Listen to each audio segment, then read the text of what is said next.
college football primetime. And welcome to Paulson Stadium in Statesboro, Georgia, for a Sun Belt matchup between the Troy Trojans and the Georgia Southern Eagles. Look at the Sun Belt standings. Yes, Georgia Southern in their first year in the conference with a win tonight. Go to 6-0 in conference play. Troy looking for conference win number 2 on the season. So happy you could spend part of your Thursday night with us, along with former NFL quarterback Jay Walker. I'm Mark Daly. Jay, this Georgia Southern offense, led by their rushing attack, they lead the nation. 402 yards per game. They challenge opponents to try to stop their run. They have all the tools you need to have a successful running attack. A solid offensive line that plays fundamentally sound, and they have plenty of speed in their offensive backfield. Anytime you've got speed at the quarterback position, that's an immediate threat. You must have that in order to execute the option. Kevin Ellison does a fantastic job running the football with his decision making, and he can also throw the football a little bit. Then they have a change of tempo back in Ramsey. He'll offset the All-American candidate they've got in Matt Breida. Matt Breida is sensational. Over 1,000 yards rushing on the season. Speed at the perimeter. He's got one speed. It's fast, and super fast. Matt Breida's a special one. He's the guy that really makes this Eagles offense go. Well, Georgia Southern certainly looking like one of the marquee programs in the Sun Belt. For years, though, that moniker was worn by Troy. The Trojans won 5 consecutive conference titles, 2006 to 2010. This certainly seemed to be a year of transition. Their head coach, Larry Blakeney, has already announced that he will retire at the end of the season. And it's unfortunate for Coach Blakeney that he's going out with this type of ball club. They have to replace over 400 yards of total offense at the quarterback position alone. Throw in wide receiver from last year, Eric Moore, no longer with the program. They've taken their lumps, but defensively has been the challenge. They're giving up 244 yards rushing per game. If they have that type of performance tonight, it's going to be a long game for Coach Blakeney and the Trojans. Nice crowd here tonight at Paulson Stadium. This facility, which opened up in 1984. Their head coach in his first season, Willie Fritz, his 22nd year as a head coach. He's come here from Sam Houston State, taking this program to its first full year at the FBS level. Younghoe Koo, the sophomore out of Ridgewood, New Jersey, to kick it off. Troy receiving with Worthy and Rubin back, and Worthy takes it from the goal line. He lost the football, but it looked like it was recovered by Troy. No! They say Georgia Southern has it. And Worthy, a player who's returned 2 kickoffs for touchdowns this year, coughs it up. And the Eagles recover to begin the football game. What a tough break. They're coming on the road. It's a conference opponent that's playing football at a very high level.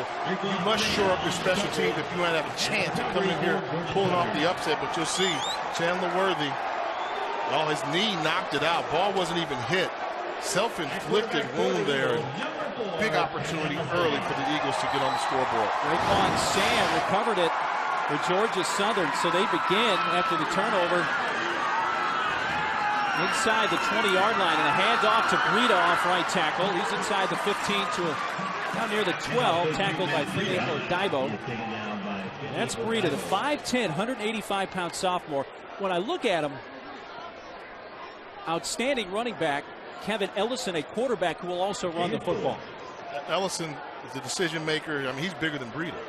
Ellison's 6 feet, almost 200 pounds, and Breida's 5'10", 190, just a young pup, but they're very formal with their speed. It'll be interesting to see those two in the foot race. Ellison keeping this time. Cuts it around the corner and is pushed out at the 2-yard line by Jaquadrian Lewis to prevent the touchdown.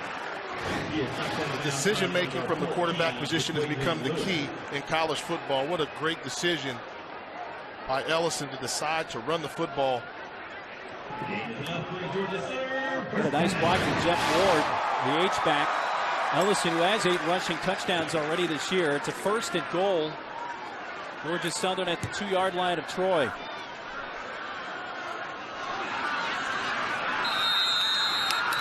And movement, it looked like, on the right side.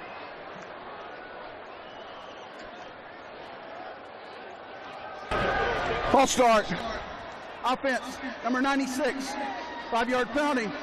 Still first down. Well, Jeff Ward had the nice block on the previous play to help almost put Ellison into the end zone, but there called for the false start. So 1st and goal from the 2 turns into 1st and goal from the 7.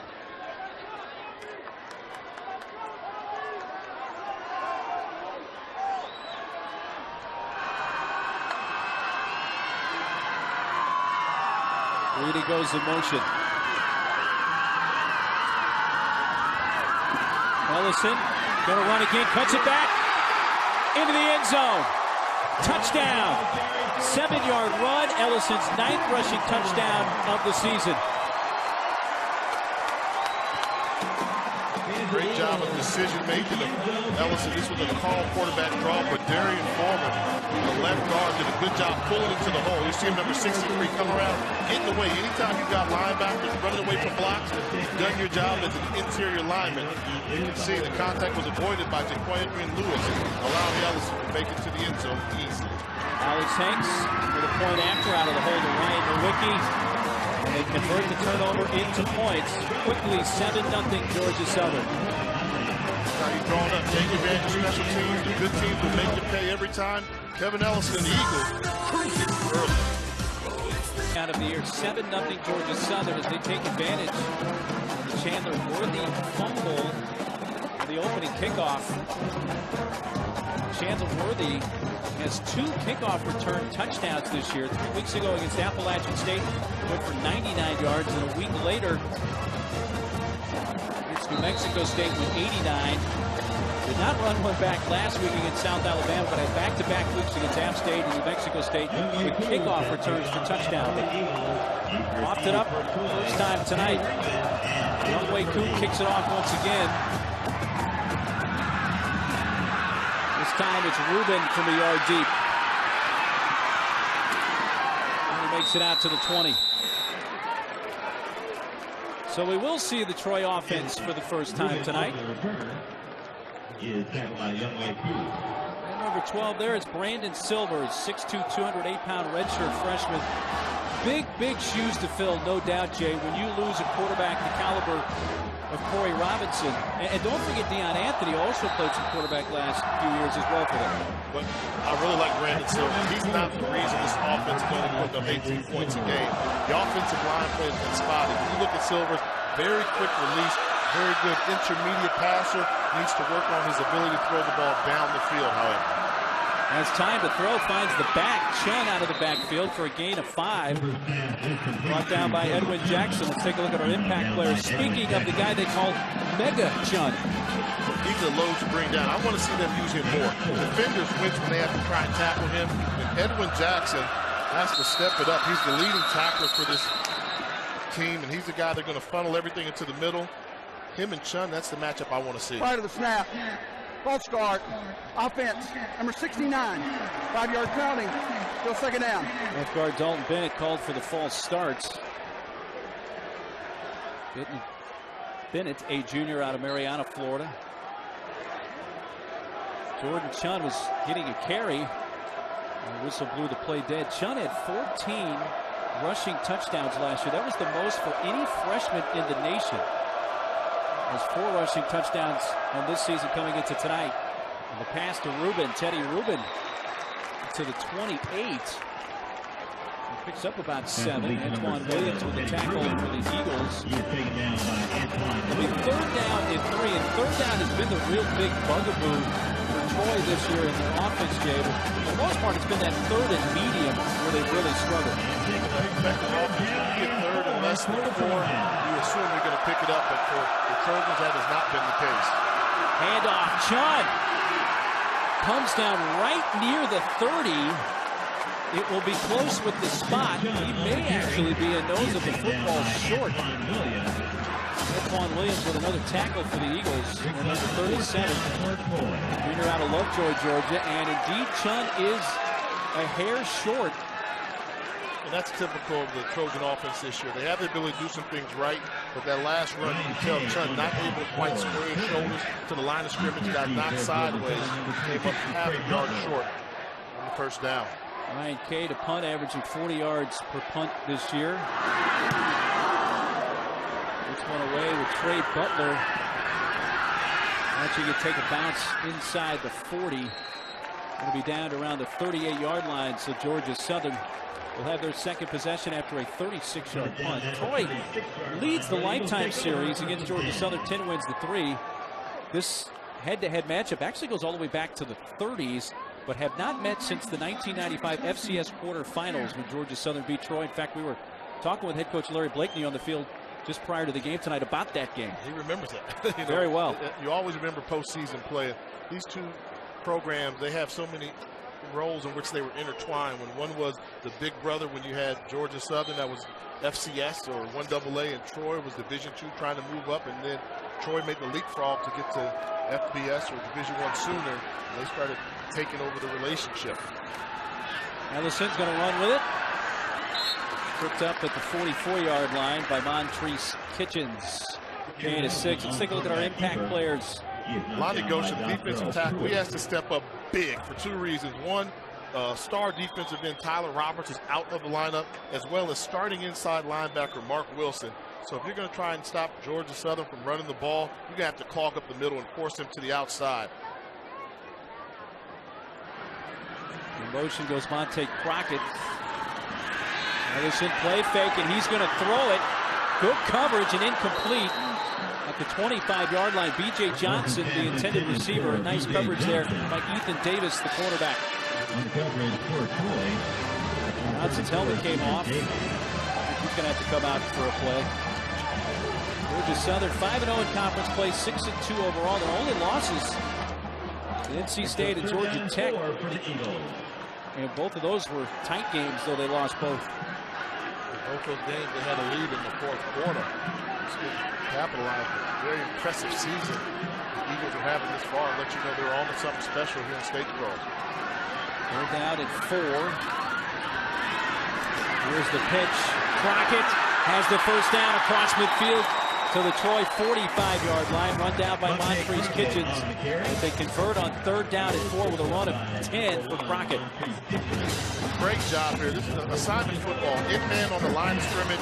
You're going to option. They can make a commitment the moment that Femi Odubayo is committed to the quarterback. They can get the pitch out and hit the running back in full stride. By the way, Georgia Southern tonight, it was a game-time decision for wide receiver Zach Walker, so we have not seen him. He may not play tonight. And one of the wideouts for the Eagles may not see the field in this one of their starters. Here's Ellison. He has Breeden. Fakes the pitch beautifully, takes it himself to the 36-yard line. Sam Levy, the middle linebacker, with the tackle. Watch the athleticism on this play. We talked about the previous play. In-man on the line of scrimmage. That's where you're going to run the option off of. Same matchup. Femi Odubayo against Kevin Ellison. This time, what does he do? I know you're responsible for me. Let me give you a little shake move before I give the pitch. Athleticism and speed at the quarterback position. A deadly combination for an option offense. Came up just short of the first down. They did a little mini huddle. They break in a 2nd down and 1. No snap, but here's Ellison to throw and hit right as the pass got to him. It was Kentrell Showers by Trey Hall, number 3, the quarterback.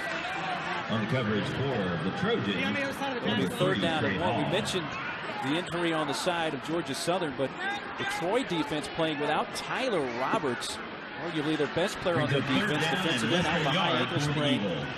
And Mark Wilson, starting middle linebacker, out with possible concussive symptoms. If you're playing a passing team, you can maybe cover that up. When you're playing a team that rushes for over 400 yards per game, it's going to be a tough day for the offense. The backups have to step up.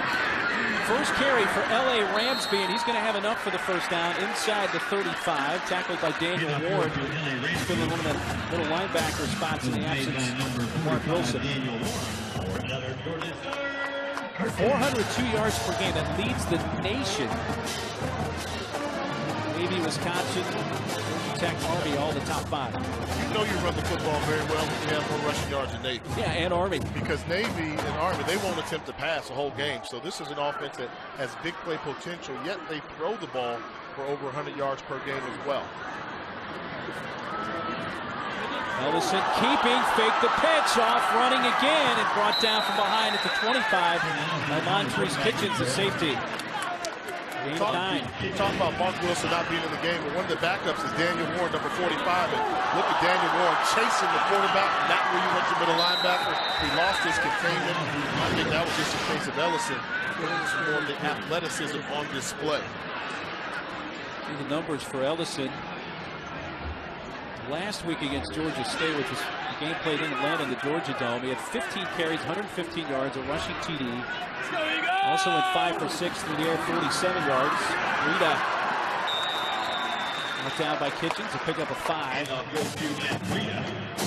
the storylines going into the college football season here at Georgia Southern was new head coach Willie Fritz.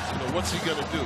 This is a school that's so deep in their tradition. They really don't like a lot of change because they've had so much success. Well, he brought to them the triple option, but it wasn't the triple option they're used to seeing here with the quarterback under center. Very successful running this offense at Sam Houston State, and the winning ways and the offensive production have continued taking it to the Sun Belt Conference. Another run for Breida straight ahead on first down. A couple of yards. Daniel Warren with the tackle. Breida this year has 7 rushes of 50 or more yards. He had a 75-yard run last week against Georgia State. The game that Georgia Southern won 69-31. It was the 300th win in the school's football history, and their modern history as they call it. They didn't play football between 42 and 81 after beginning football originally in the 20s. Crockett in motion. Ellison feeding the back. Breida avoided one tackle, but not the second and third there at the 20. Daniel Warren, the initial one to reach Breida and bring him down. He loses 2. Surprised they're throwing the ball so early in this contest. I know that Troy is going to do some extra things to stop the running game. Last week, Kevin Ellison only attempted 6 passes. We've already seen him throw the ball 3 times as well. One thing that Georgia Southern does very well, they can run the ball versus outnumbered boxes. When they have 8 or 9 defenders in the box, they're still effective in picking up positive yards. David Scott is now coming to the running back spot for Georgia Southern. This is the 11th play of this drive. Ellison will pitch it. B.J. Johnson goes to a first down there at the 11. Brought down by Dondrell Harrison. And B.J. Johnson, yes, number 12, he's a wide receiver, but he can do some things like a running back. They get everybody involved in this triple option. This is pure triple option. Dive man, quarterback, pitch man to Johnson. What a luxury to be able to have 3rd and 10, pick up 9.5 yards running the football. Great hands. Johnson, who leads their team in catches with 18 coming in. It is 4th and 1. Going to go for it. Ramsby the back. From the 11-yard line of Troy. Give it to Ramsby. Straight ahead, first down. And it'll be first and goal, Eagles. Another tackle for Daniel Warren. One of the guys we talked about is our impact players. Number 75, right at the center of your screen. You'll see him here. Take a look at the job he does getting off the ball. It's Manray St. Amor. Follow your center. He's going to get on somebody, find the crease. The offensive line working in unison. L.A. Ramsby able to pick up the first down. St. Amor, whose family is of Haitian descent, lives in Sewanee, Georgia. With members in the red zone for the Eagles. Ramsby. Stopped by Billy Dobbs, the defensive tackle. One of the seniors on that defensive front. Paul Statham. Redshirt freshman also helping out on the hit. He's 3rd on their team in tackles. That was number 41 on the year. Ramsby comes out. Breida back in.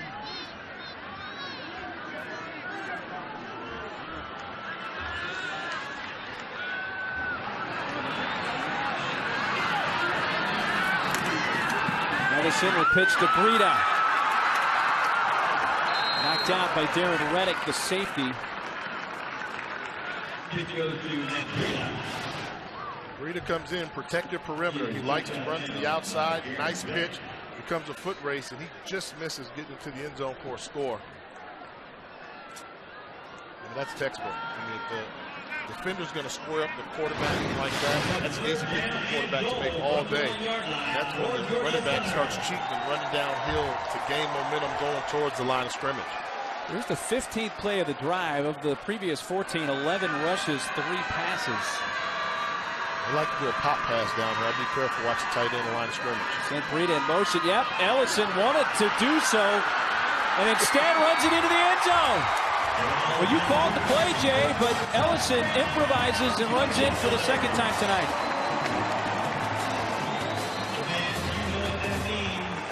This was good defense by the Trojans. They actually had great coverage on Jeff Ward, number 90, on the end, the tight end trying to get out, but this is just a better play by Kevin Ellison. Realizing the play wasn't there, didn't force it, prepared to throw it away, but realized the quarterback was unaccounted for in the running game. Goes in untouched. Yeah, they had Jeff Ward all covered up, who's the primary receiver on that play. Ward, a tight end, is 6 feet tall, 275 pounds. Point after for Alex Hanks. And with under 4 minutes to go in the first quarter, it's 14-0 Georgia Southern. Some improvisation, Jay. And into the end zone. Second time tonight for Ellison. It's called the world's shortest suspension bridge. Yes. We know that for a fact, but regardless, it's an interesting tradition they have going across the bridge to practice. And Mark Neely, I told you about going on the road now. You got to respect their house. It's beautiful, Eagle Creek. Yes. Beautiful. Worthy from the 7. Just back to the 20. Well, during our last break, just a minute or two ago, we had a proposal on the field. And she said yes. I give him style for the presentation point. She came out and thought she was part of a fan contest throwing the ball into a bucket. She missed the shot. They said, we have a consolation prize for you. And the proposal down on one knee, first class. That was quality. I like the presentation. Even though the promotion was sponsored by a local jeweler, She still didn't know. which may have been a little bit of a giveaway. Silvers back to the line of scrimmage, tackled by Lenny Richardson, the defensive end, number 54.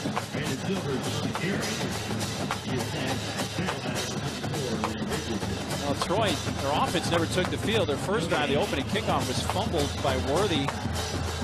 The Eagles took that in for a touchdown. Then they failed to convert on a third and back 3 and went a 3 and out on their second possession. This is the first carry of the night for Brandon Burks. Burks, who's 5'9", 203 pounds, so a little smaller back than Chun, but still carries a pretty good load. Troy 1-7 this year. Their lone win against New Mexico State on their homecoming game. Troy, Alabama, and Larry Blakeney announced he will retire at the end of the season after his 24th season as the head coach. Plenty of time for Silvers. There's some contact there, wanting a flag. It was Katie Enfield, the receiver. Coverage there for Antoine Williams. I think Enfield has reasons to be upset. Let's take another look. I thought it was great coverage. Take a look. You see him here. In coverage, he knows the route's coming within 5 yards. You can touch him a little bit. He undercuts that ball. Tight man-to-man coverage, small window to throw the ball to. Pretty good defense by Antoine Williams.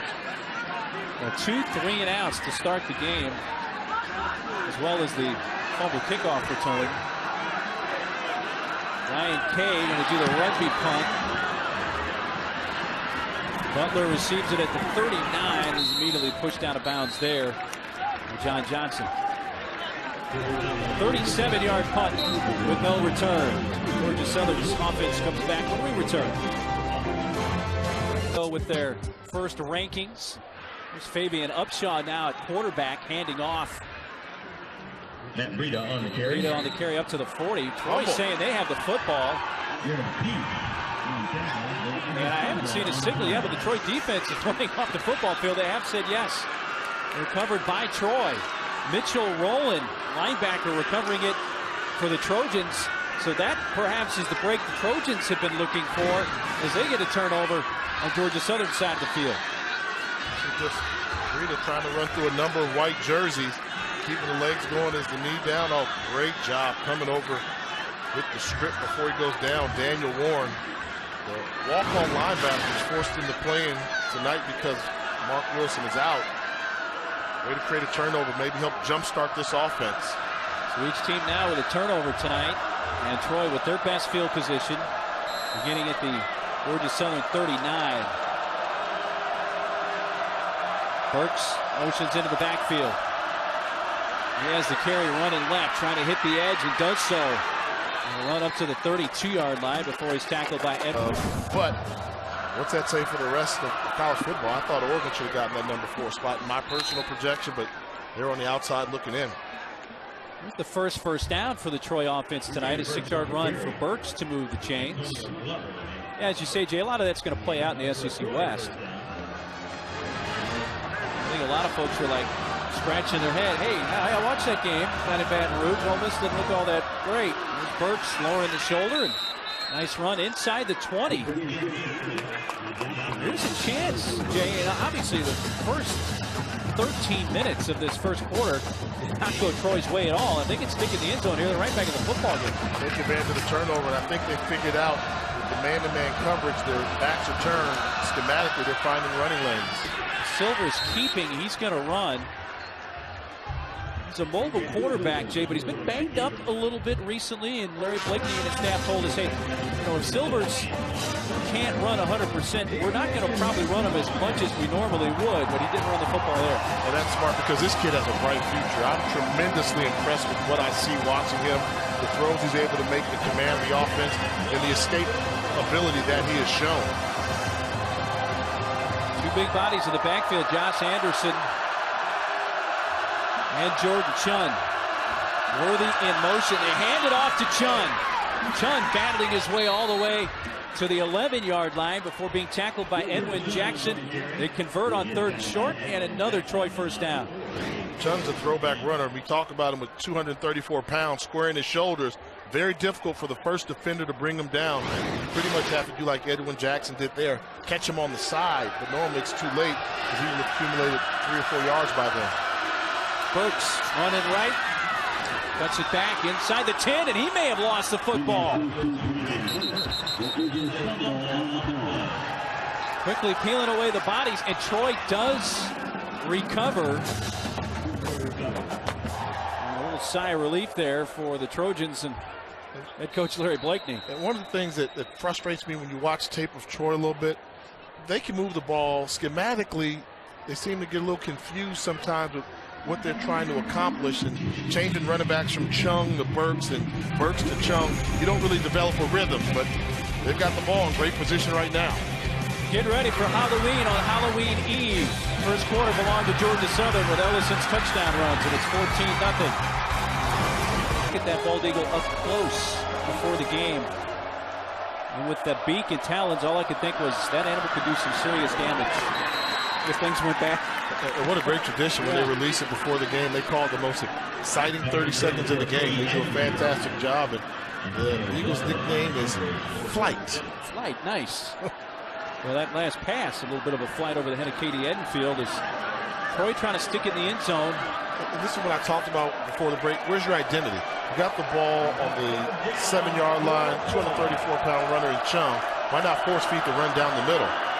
Towards the end zone, well out of reach of the intended receiver, B.J. Chitty. Look at our first quarter numbers. Each team turned it over once, but all the points belong to Georgia Southern. It's been running the ball effectively. Brandon Burks has 29 yards rushing for Troy. That's half their offense already. Georgia Southern's been smooth sailing except for the turnover. Offensively, they've done a fantastic job. Ryan Kay, 6 of 8 on his field goal attempts this year, as long being a 47-yarder. Last week hit a couple of field goals against South Alabama from 38 and 43, and nails that from 25 to get the Trojans on the scoreboard. Well, Larry Blakeney, I'm sure, would have preferred 7, but they do pick up their first points of the night. How many things has he seen in his career, Coach? He's seen raucous road trip environments. He's seen the come from behind victories, and he's done it in a number of ways. And being in that company there. The last drive was 8 plays. The first 6 plays of the drive were all 6 runs. The last 2 were incompletions.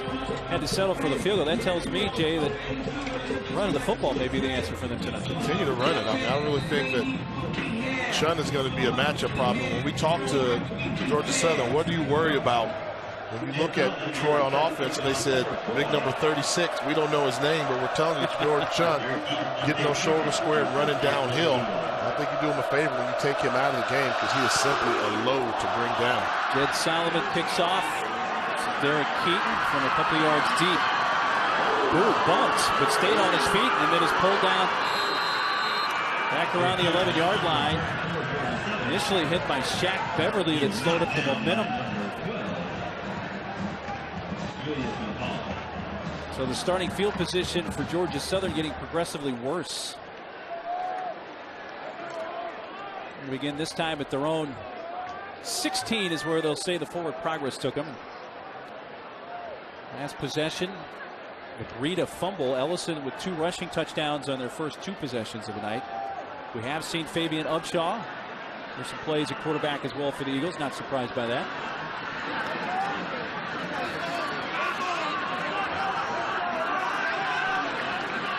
Breida comes in motion into the backfield. Fake the handoff to him. Ellison running left. Cut down at the 24 by Montrese Kitchens, the free safety, number 1. Montrese Kitchens makes the stop.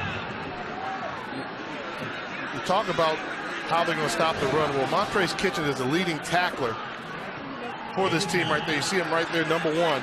Watch him follow the ball. How you become a lead tackler from the free safety position? Having motor. Ball running away from him. He still managed to go chase him down. They're going to try and get him involved in that number count, keep him close to the line of scrimmage. And anytime he makes a tackle, that's a bad thing because he's the free safety, but he is a good one. He does have 5 tackles tonight to lead Troy and leads him on the season with 61 now. Ellison smashed down by Sam Levy. Levy going to see more playing time tonight with Mark Wilson out, and he makes a big play there. Big play. Sam Levy was a big recruit for the Trojans, and his opportunity to step up. Just a redshirt freshman from the Washington, D.C. area. This is good penetration, making him stretch out that option, and then assignment football. He was responsible for the quarterback and put a hit on him. Maybe an Upshaw now in at quarterback. You saw Ellison run off the field. Last play lost 3, so it's a 3rd down and 4 from their own 22. Upshaw, quarterback draw. It's a block. Down the sideline, has the first down and more. Brought down at the 43. Guess who made the tackle? Montrese Kitchens. And as you said, Jay, that's not good for Troy to have Kitchens making all these tackles. That one after a 21-yard gain. Free safety's lead tackle, but they just missed him. Watch the missed tackle. You're going to see right here. Poor angle by the linebacker. You have to be in position to make that tackle. But a poor angle taken. Quarterback knowing how to get to the outside, and that's why this is a defense that has struggled against the run. Missed tackles and poor pursuit angles. That's Dean in motion. Ramsby. Not much. Maybe a yard. Maybe a Daibo. The tackle, number 6.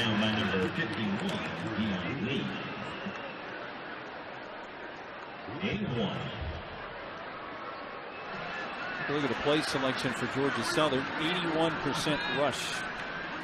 And they lead the nation at 402 yards a game in that category. This is a team that values running the football. They value option football, and they're just doing it from shotgun formation, but still very effective.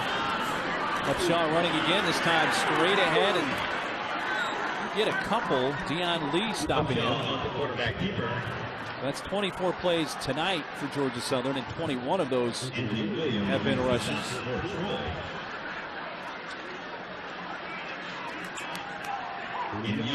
After that, against some of the other top rushing teams in the nation, and Army, Navy run at 84-85% of the time. Georgia Southern not far behind. And Bob Davie at New Mexico running the option.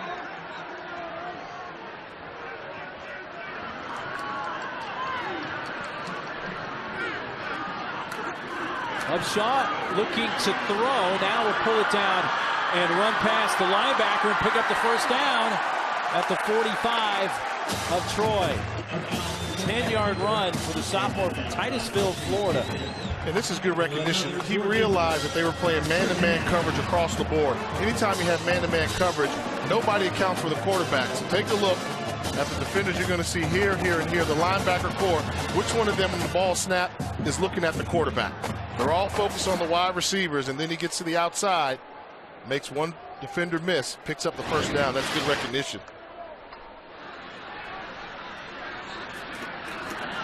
Upshaw, option keeping.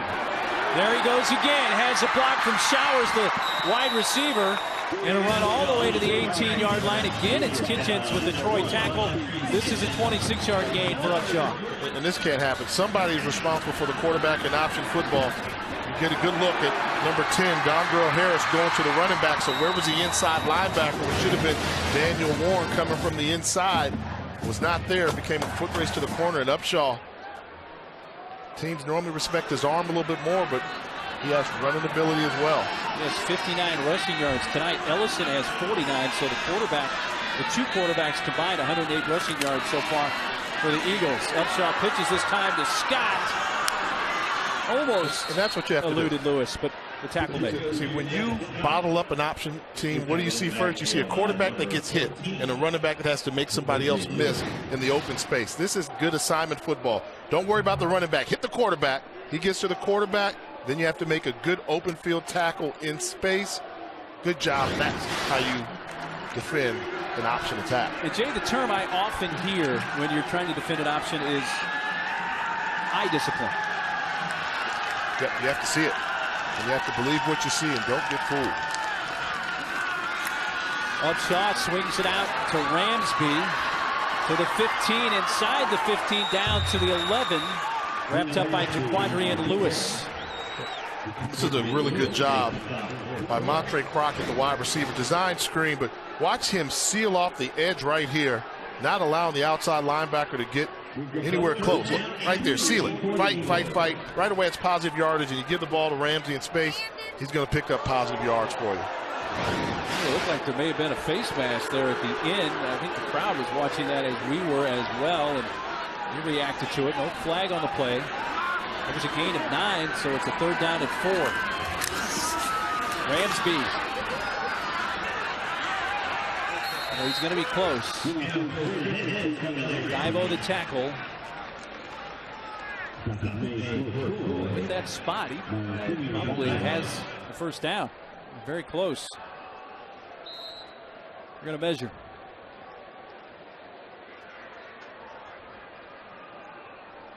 And even if it's close and they're a little short, I can't imagine head coach Willie Fritz not taking the opportunity to put 7 points on the board compared to 3 settling for the field goal. Although you may say, hey, put the field goal on the board, get back to a 2-touchdown lead, but for the team that averages 400 yards rushing, you have to think gaining anything less than a yard is walking the park. They get it by the nose of the football.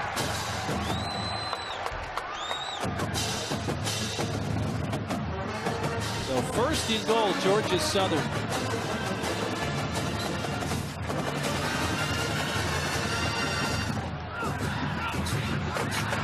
L.A. Ramsby the back.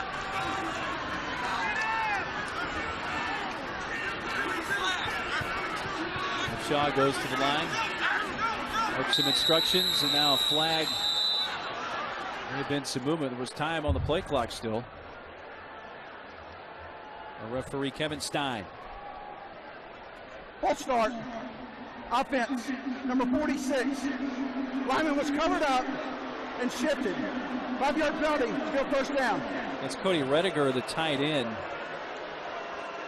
You heard the explanation. I was trying to hear, but I mean, rarely do you see that call before the ball is snapped. Right. It's unique, but once you get down and put your hand in the ground for that stance, you become almost like a lineman unless somebody uncovers you. So they lose 5 there, and it's 1st and goal now from the 12. Showers in motion. Keeping Upshaw. Probably a touchdown saving tackle there by Brandon Timmons. Gain of 8 for Upshaw. I mean, the quarterbacks are just more athletic than the linebacker core right now for Troy. Missed tackles and good effort coming back and making the tackle by Brandon Timmons, but good job by Upshaw with the ball fake. Call his own number, making a hard cut to the middle, almost get into the end zone. And that number 13, has 5 rushes for 68 yards.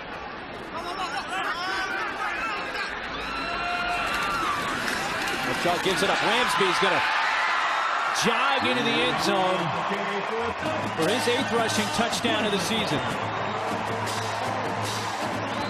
And 2 rushing TDs last week against Georgia State at 92 yards rushing. This can't happen. They just overcommitment to the run on the right side, coming out of position. Ball stayed on the defensive end, and I don't know if Ramsey will get an easier touchdown run than he just saw right there. Point after for Hanks. 12-play drive and went 84 yards. Third touchdown of the night for the Eagles, who lead at 21-3. Same thing. Yeah, I mean, you know, it seems like Baylor lost at the wrong time, and all the teams right now there's 2 undefeated, and it comes down to who the other best one-loss teams in the country. And there's some good ones here, and unfortunately for the Big 12, you've got Oklahoma, Baylor, TCU. Rubin from the 4 cuts it back to the 22 and a flag. Comes in late.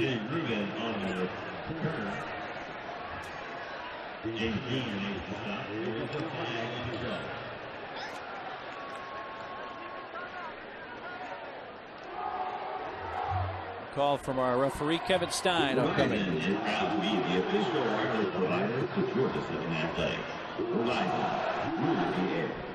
During the return, illegal block in the back. Receiving team number 15, 10 yards from the end of the run. First down. Timeout. So that will cost Troy 10 yards off that return. Timeout on the field with 7:07 to play first half.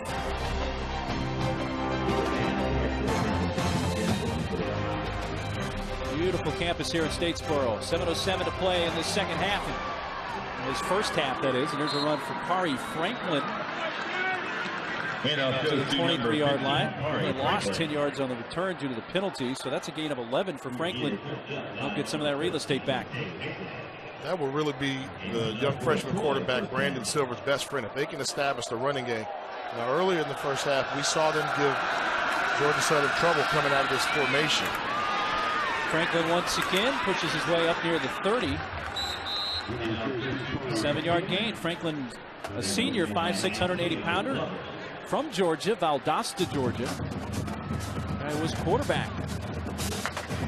His high school days, yeah. Now, that last formation, it worked on consecutive plays, and then they changed it up. And I don't really know the rhyme or reason why offensive coordinator Kenny Edenfield decided to change it, but it seemed like Georgia Southern hadn't figured it out yet. I would have kept that same formation and look. Kari Franklin has the first down run to the 35. Franklin, who already has his undergraduate degree, one of 6 on this Troy roster that have already picked up their undergrad degrees. He's going to head to the sideline, but it's a nice running there by Kari Franklin. And regardless of whatever the personnel is or the formation they're using, they're having success running the football. For the most part, they got away from the perimeter running, and they're starting to run right down the middle of the field. So Ken Edenfield there, the offensive coordinator, up in the booth. And there's a long pass looking for Worthy, but incomplete. Worthy can go, and that's where I think Silver needs improvement. On the deep ball, the pass is over 15 yards down the field. Doesn't complete a lot of them. That's something that can come with the timing, and the more reps you get, the more game experience that you get. So often the young quarterback gets excited when you see somebody open deep. You tend to overthrow it, and as you saw there, you overthrow your wide receiver. 4 straight incompletions from Silvers. We haven't seen Brian Holmes tonight for Troy. We're not told of any possible reason why he may be out. And Worthy have been their top 2 receivers this year. Here's Silvers looking to throw again and dumps it off. And Chun tackled in the open field by Edwin Jackson, the middle linebacker. Oh, this was the perfect play call. They had a design screen call, and you're going to watch Tommy Stevens, number 70. Watch him miss it. He's going to pull out here. All he has to do is get a body on the linebacker coming underneath. This play's designed perfectly. Get out there and hit him. Missed right there. Tackle for a loss. Oh, they had that play set up nicely. And lost 2, 3rd and 12. 5 receivers, 3 to the bottom of your screen.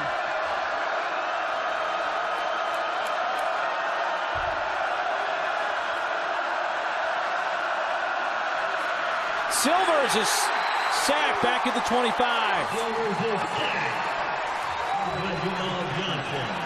second sack of the year for sophomore Jamal Johnson, who's a Statesboro, Georgia native out of Southeast Bullock High School. You'll see him just collapse the pocket. Just a three-man rush. Not a good sign. Good hard rush from the middle of the field. Anytime you've got a motor like that, Jamal Johnson, number 51, beating his man one-on-one over the center. No place to go with the football for Silvers. Not enough time. Sophomore Ryan Kay with the punt, a low punt. And rugby style is going to roll all the way inside the 40 down at the 37. That's a 37-yard punt with no return. Watch ESPN. Ellison back at quarterback for Georgia Southern. Hit and immediately dropped there after the catch. Miles Campbell, his first catch of the night. How impressive was that? Ellison left the game in the middle of a series. Fabian Upshaw comes in and they don't miss a beat. Sound fundamental coaching by offensive coordinator and defensive quarterback coach Doug Roos. Motion goes Ward. Hand it off, Brito. Pushes that pile all the way to the 43. Kitchens with the tackle, a gain of 5. Jay, I guess my point would be when you have an option offense like this where the quarterback runs the football so much, they're going to get dinged up. They're going to miss a little time. You really almost have to have a quality second guy, don't you? Yeah, particularly in today's college football where the players are so much bigger and they gain more momentum because they're running an option from 5 yards behind a line of scrimmage, so they're naturally gaining more speed than what you were used to seeing with the option attack where the quarterback is under center. Good to have quarterback by committee. Georgia Southern 6 of 7 on third down. They've rushed the football every time on third down. What's Ellison going to do? Spins around, now he throws, and he found his man for the catch of the first down. Crockett at the 46-yard line of Troy. You know, being a drop back passer, I always used to laugh when I saw option teams trying to throw the football. But this is entertaining. I mean, what a great move by Ellison. And watch him direct traffic. He knows what he wants. Come back. Throws a strike to Monte Crockett. And that's a good job of coming back to the football, coming back to your quarterback, keeping your feet in bound, securing the football. You can tell they practice. They must practice throwing the football a little bit in practice compared to your typical triple option team. It's a 13-yard gain. First down. Now Ellison pitches. Crockett running left. Patiently makes his way to the 30-yard line. Picked up a nice block from wide receiver B.J. Johnson on the edge for a gain of 15. And this is a great job with the misdirection, how they set up. You're going to see Crockett's going to come in here, then he's going to come back out, and watch them keep the relationship to run the option. A great job by B.J. Johnson, but he comes in and out. He's now the option guy. Gets to the outside. You're going to watch B.J. Johnson come in with a block to secure the edge. That's very tough to defend. They just don't know where it's coming from. They give you one look, you think it's going to be traditional with the running back. And the running back serves as a dive man, and they bring in a wide receiver with more speed on the perimeter. First down throw. Ellison to the end zone and off the hands of Crockett. I was just about to say that Crockett has touched the ball 3 times tonight, and each time turned it into a first down. That not only would have been another first down, but he might have scored. They were trying to reward him for the good job he was doing. He had a nice block earlier. We saw the last catch. Then we saw the reverse. And this is a good throw. But you have to catch that ball. Oh, wow. That just comes from being an option team, and they're just not used to catching the ball that often in football games. But good throw by Kevin Ellison. And Crockett has not been a prime target for Ellison. You know, that really has been Zach Walker, who's not playing tonight, B.J. Johnson, and Kentrelli Showers, the main 3. Crockett with only 2 catches on the year coming in. Here's the pitch. Breida hit out of bounds inside the 20 or about the 20-yard line. Breida on the carry for Georgia. That's number 37, Jaquez Young. Hit him hard. Coming right at you. Look out. Felt like a part of that play there. And that's one of the tough things. When you have a lot of speed on the field, and speed collides with speed, collisions. Breida, we know he likes to step on the gas pedal. They've done a decent job of containing him thus far tonight. Well below his 9.5 yard per carry average, but it's just a matter of time to get that feeling. Ellison keeping. Fumbles down at the 15. Montrezl Kitchens racking up the tackles here in the secondary for Troy in this first half. Don't want your free safety becoming your leading tackler. That's been a theme for Troy, not only this evening, but on the season. Eagles have been perfect in the red zone so far tonight. 3 times in, 3 touchdowns. It's Crockett in motion. Ellison keeping. Makes a late pitch, loose football, and it looks like Troy has it.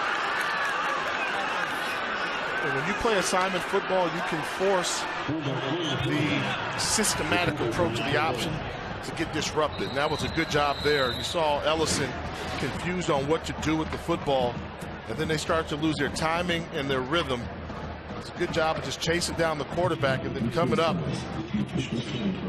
make the hit. Mitchell Rowland does a good job, and they have another turnover. They capitalize. That's what you have to do. I mean, you must play the assignment football. Your teammate must be there. You cannot lose leverage. You can't lose contain, and they did a good job of stretching that ball. Rowland with the recovery. 44 seconds left in this first half. Studio on the other side of the break. Now the replay booth did take a look at this last play. The question here, Jay, was this a forward pass or a lateral?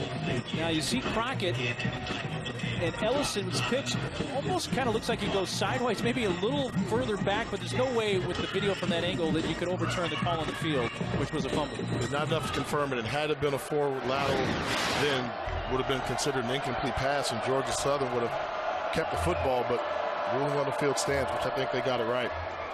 Silver's keeping near the 20. Deshante Gallen with the tackle. Here's Deshante, whose nickname is Ironhead. And it's looking like Troy is just going to be content, Jay, to run a play or 2 more and head to the locker room. This game could have easily been 28-3 going into the halftime. That's why we just want to regroup. Don't risk the turnover, and don't risk allowing Georgia Southern to put more points on the board. Silver's tackled back at the 19, and that's going to take us to the end of the first half. 3 touchdown runs for Georgia Southern, 2 for their quarterback Ellison, 1 from Ramsby, and a Ryan King 25-yard field goal, the only points of the half for Troy. And that takes care of half number 1 from Statesboro. 21-3 Georgia Southern. Now let's send it to the studio. Brendan Fitzgerald and Charles Arbuckle with the college football halftime report. All right, guys, thanks. 21-3 the lead right now for Georgia Southern, doing what they do, running the football well. That Jay spent all afternoon in the hotel room doing it. Was part of that pumpkin. I've got skills. I've got skills. Happy Halloween a few hours early from Statesboro with Jay Walker. I'm Mark Daly. If not for a couple of turnovers, it could have been much uglier for Troy in that first half. The Cavs talk about a first half in which Georgia Southern simply dominated, but Troy coming in on the road, you cannot fumble the opening kickoff. A good team's going to make you pay, and that's exactly what Georgia Southern did. Kevin Ellison's first touchdown run in the first half. That one was a 6-yard run, and then tried was thinking about the Tebow jump pass there. It wasn't there, but he's such a good athlete, able to get to the end zone anyway.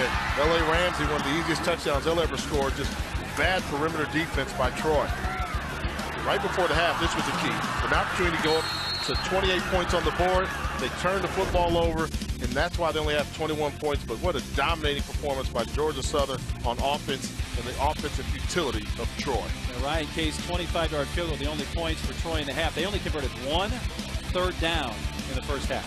And that's bad. 4 first downs total. And you talk about Georgia Southern, what do? They run the football better than anybody else in the country. They average 401 yards rushing per game. In the first half, they had 198 yards, so they have to figure out a way to make up that extra 2 yards so they can get to their average. Crockett elected to take it out from 5 yards deep, and he just makes it barely past the 15-yard line. Mark, that was a joke saying they have to make up the 2 yards to get to their average. I mean, yeah. When you average 401 and you only, technically they should have exactly 200.5 yards, but think 198 yards on the ground, they won't complain. Kevin Ellison with the 2 touchdown runs in the first half. Now 10 rushing touchdowns on the season. He is 3 of 6 through the air. Not many yards, just 11. They haven't had to throw the football really much tonight. Give it to Breida on first down. Getting a block on the edge from Showers, the wide receiver.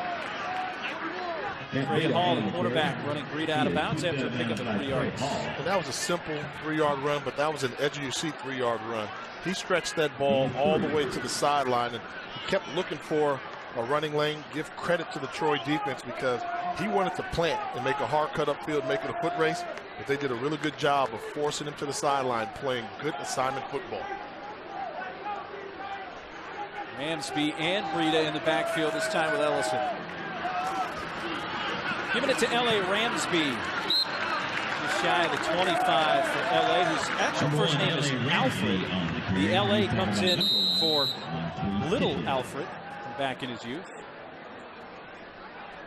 Montrese Kitchens has been the leading tackler for Troy in this game, and on the season is the player that's down for the Trojans. At 10 first half tackles. We know he's not afraid to mix it up in there. Kitchens, good looking football player, the junior from Waynesboro, Georgia. Anytime you get an Alabama kid playing at school in Alabama coming back to his home state, you know he's going to put extra effort out there. We were talking about L.A. Ramsby a little bit earlier. One thing that people don't realize, former quarterback.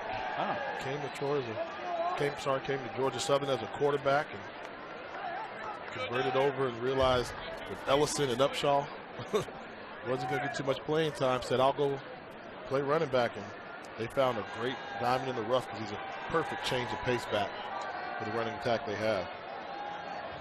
Well, we mentioned it near the top of the telecast tonight. The Troy defense is already without Tyler Roberts. Defensive end out with a high ankle sprain, and middle linebacker Mark Wilson out with concussive symptoms. Good to see Kitchens get up under his own power. For Coach Blakeney, 1-7 on the season, been that type of year. Coming to a game where you need your best players to show up. You lose your number 1 D lineman, you lose your number 1 linebacker. Now you lose your number 1 player in the secondary. I don't know how you can coach your way in situations like this. Really can't, can you? 3rd down and 2. Power running. Breida. Held up by Billy Dobbs.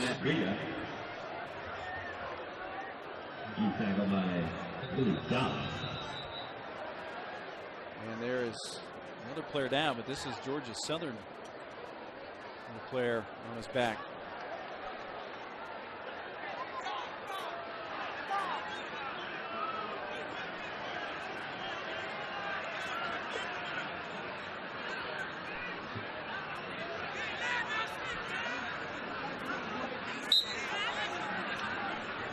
Attend to the Southern player.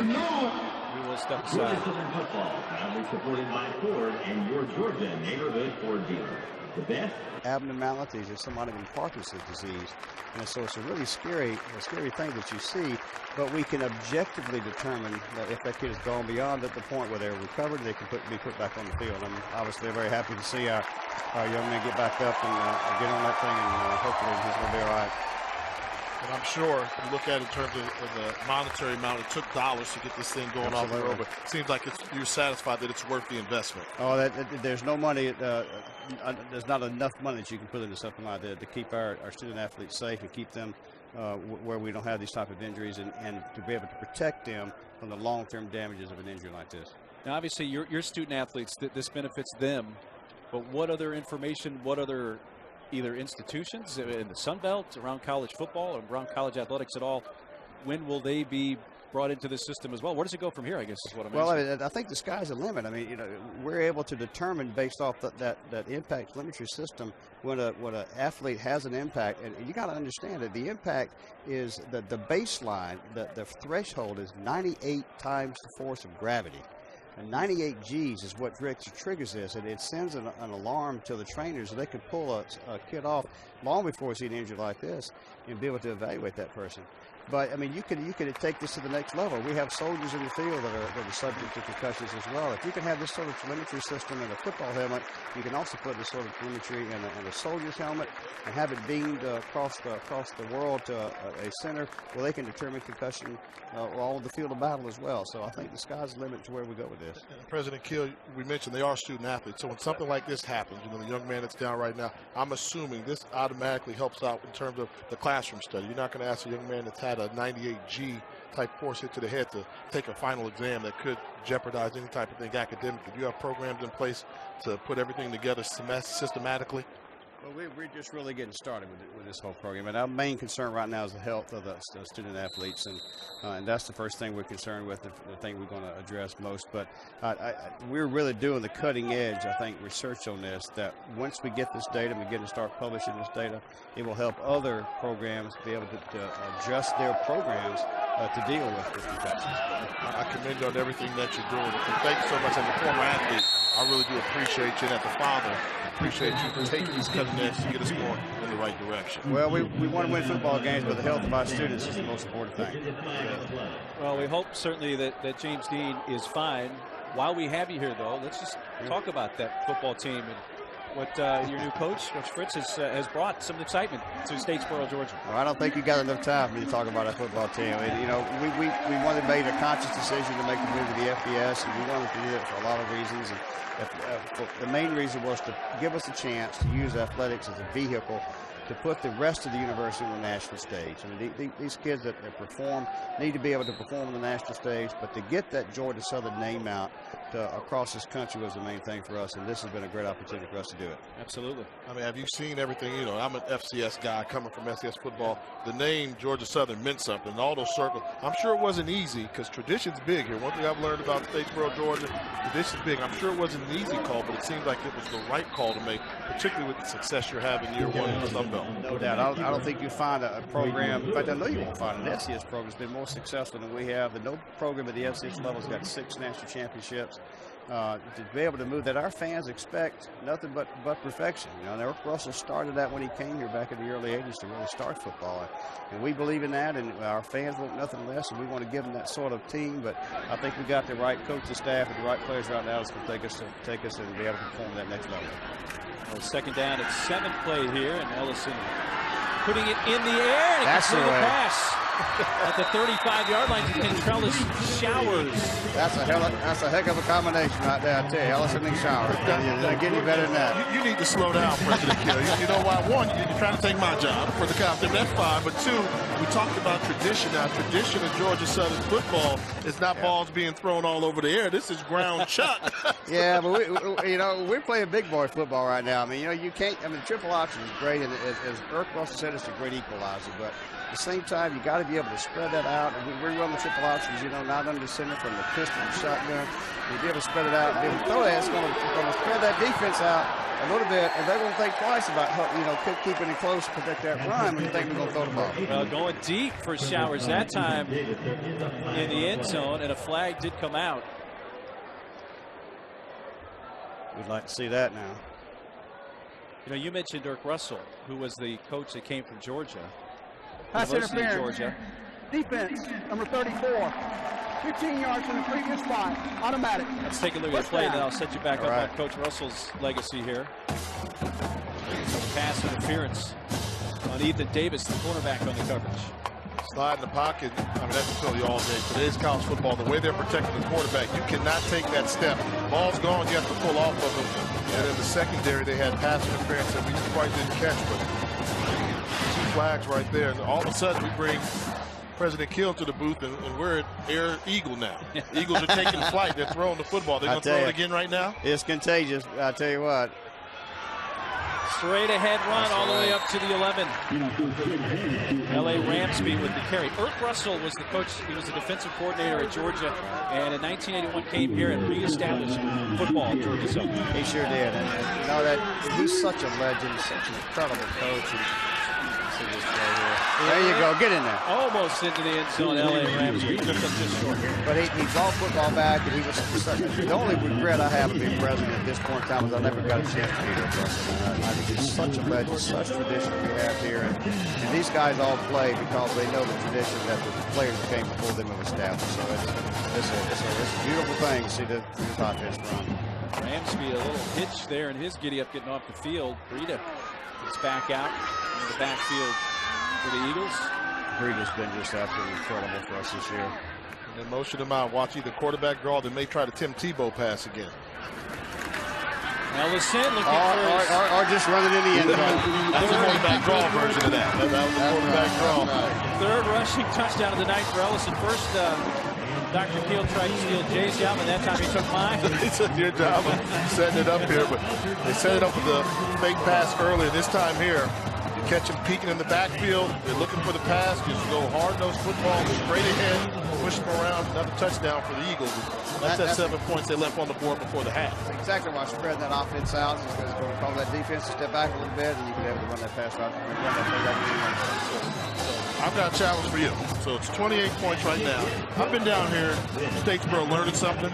I got some things that I think people need to know. And I want you to judge if things you need to know about Georgia Southern football. Welcome to Sunbelt, to Georgia Southern football. So I say, if you're going to come down here, you got to know Jason Foster is. Absolutely. To pay the war. You got to know Paul Johnson is because he was responsible for some of those championships. Now, number 5 gets unique now.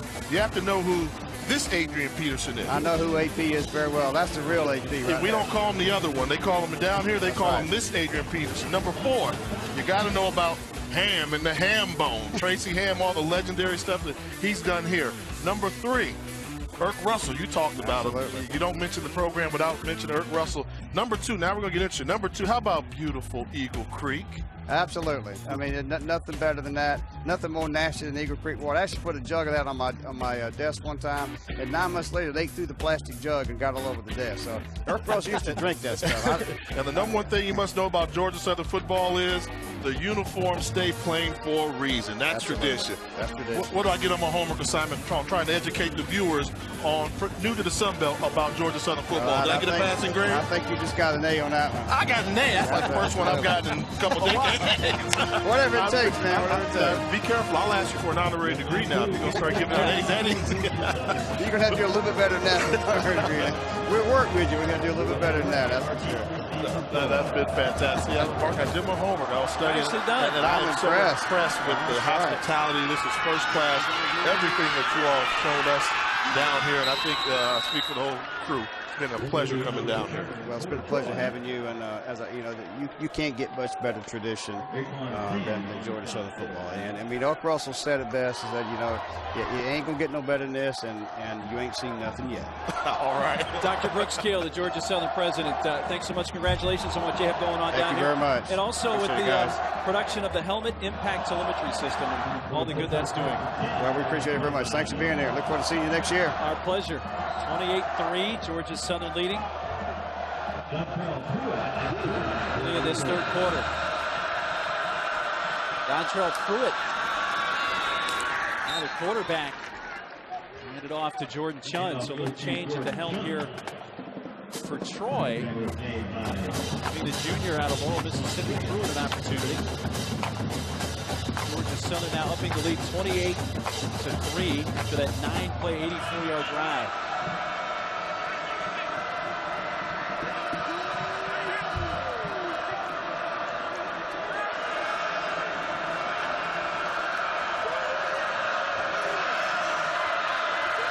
Chun in the backfield, high snap. Pruitt keeping. Can't quite get to the edge and turn that corner. Stopped to the 28 by Bernard Dawson, defensive end. I think one of the reasons we're seeing Pruitt in the game, we knew coming in that last week Brandon Silver had to nurse a sore back the whole time at halftime. One thing that happens during halftime, if you're a little bit banged up, those injuries start to tighten up. And realizing they only had 3 points on the board, they decided to make a change and go with Pruitt, utilize the running game a little bit more. Pruitt is going to take off, and he has the first down across the 40, out near the 44-yard line. Antwan Williams had a chance to get him, but missed him, and it goes for a 15-yard run. Well, Antwan Williams leads his team with tackles for losses. You're going to see him just shoot the gap right here, and I just want one question. How'd he miss him? Antwan Williams, this is your 7th tackle for a loss that you had an opportunity at. You let him just go right by. Oh, no. Troy now averaging 5.6 yards per rush, and there's a long pass. Worthy incomplete. A little late tug there by the defender Darius Jones after Worthy had an opportunity to catch that football.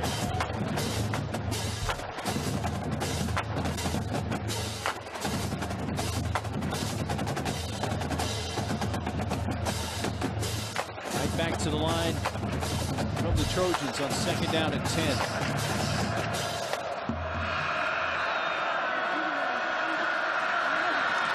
Pruitt threw a fastball looking for Emmanuel Thompson, and incomplete in midfield. Matt Dobson with the coverage.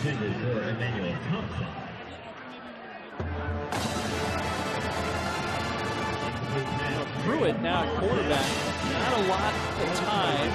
Quarterback position, obviously, with Brandon Summers this year, the starter. But when Pruitt has thrown the football this year, a 59% completion percentage. 1 TD, 1 INT on the year. Thing you see about Georgia Southern, in obvious pass situations, heavy dose of zone coverage. Brandon Burks hit in the backfield, and he is tackled for a loss. Back at the 38, Quan Daniels and Antwan Williams, the first two to get to him. You know, and I mentioned they play a heavy dose of zone coverage. Why do they do that? So they can see everything in front of them. A team that's playing zone, you try and fool them with the run, they've got eyes in the backfield. So they're looking at it, able to sniff out the run. And that's a good job of redeeming yourself by Antwan Williams with his 7th tackle for loss on the season. Ryan Kay to punt. Trey Butler back at his own 25. Snap. Kay gets it away. A nice punt. Backs Butler all the way to his 12. Watch out there. Nice play on special teams.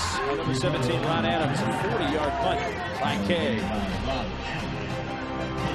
When I lived in Coffeyville, Kansas, and when I was in Warrensburg, Missouri, and down in Texas at Glenn Junior College. Led for Matt Breida. To the 20, tackled by Ethan Davis. He's a Kansas City area guy originally, so he's a bit bummed out today that his Royals came up short in Game 7 of the World Series last night. But most recently at Sam Houston State, reached a couple of FCS championship games. That was the very first thing he said to you, Mark, when he saw you. Man, right. Tough one for the Royals last night, so he really does watch the Royals. What a fantastic World Series. When I talked to Coach Prince on the conference call, I told him I know you. Everybody else is surprised by it. I know you. This is Sam Houston State. This is your All-American running back they have by the name of Tim Flanders. You can fool the rest of America with this triple option that you're doing. As we've seen in the FCS playoffs, we've seen in the FCS championship game. You give him a running back that has great vision, he's going to find creative ways to get him in open space.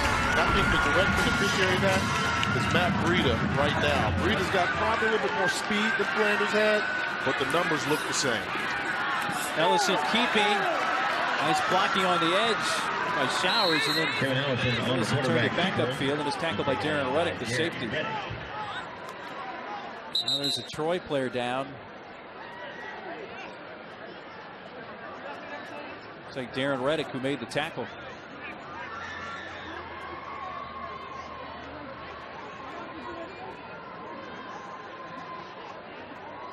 Reddick, who's a Houston native. He's a JUCO transfer for Troy. Played at Butler Community College, which is in that same conference as Coffeyville.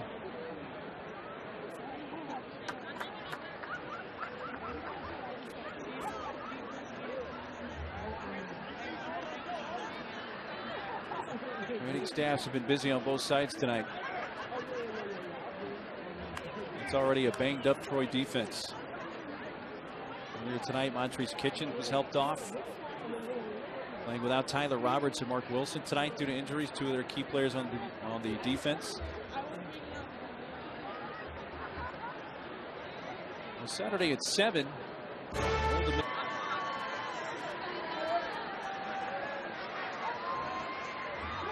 28-3, Georgia Southern leading here with just under 7 minutes to play in the third quarter. The only points of this second half come from the Georgia Southern quarterback Kevin Ellison's third touchdown run of the game.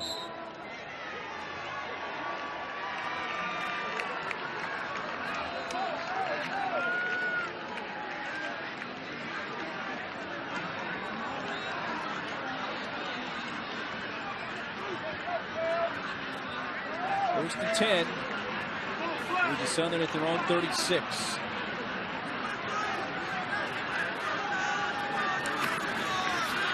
Handed off to Matt Breida. A yard before he's stopped by Rod Adams, the free safety.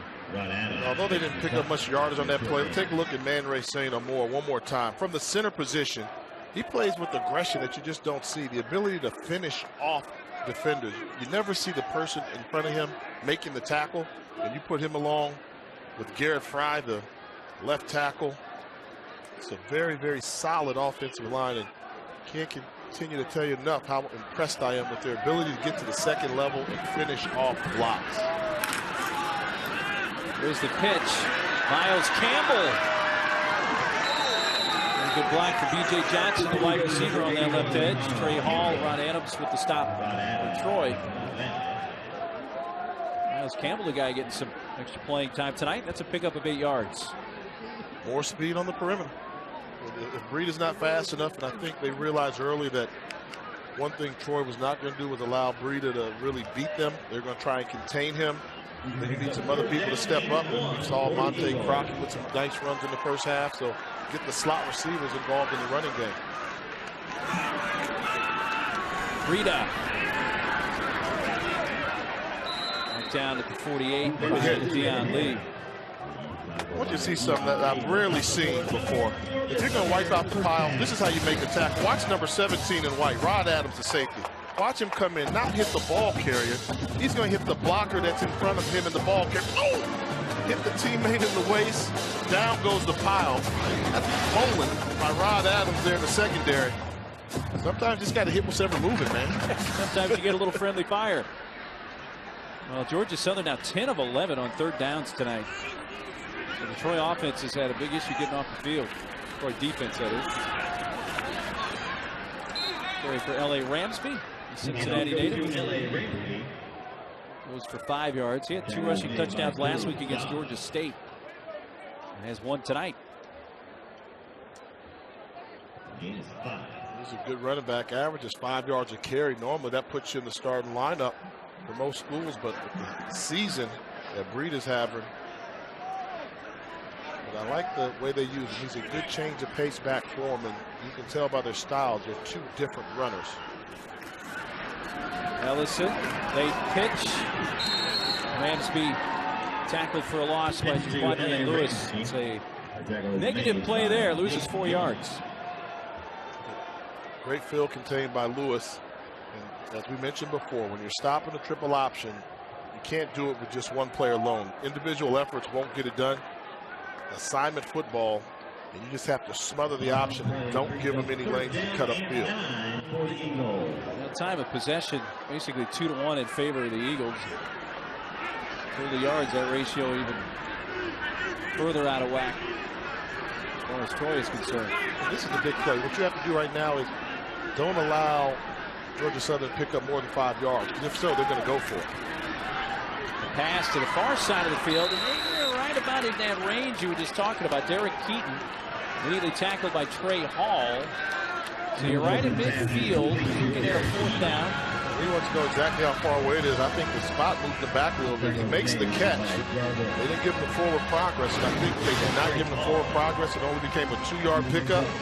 That forced him to punt it, but otherwise, you can see Coach Fritz, he had his foot on the gas pedal. If it was less than 3 yards, he was going to go for it. Brings out punter Ryan Nowicki.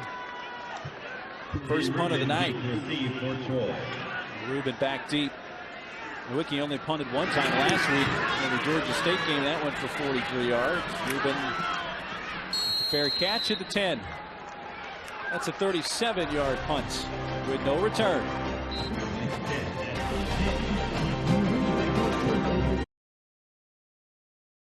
Get up! Get up! I'm a fight the ball!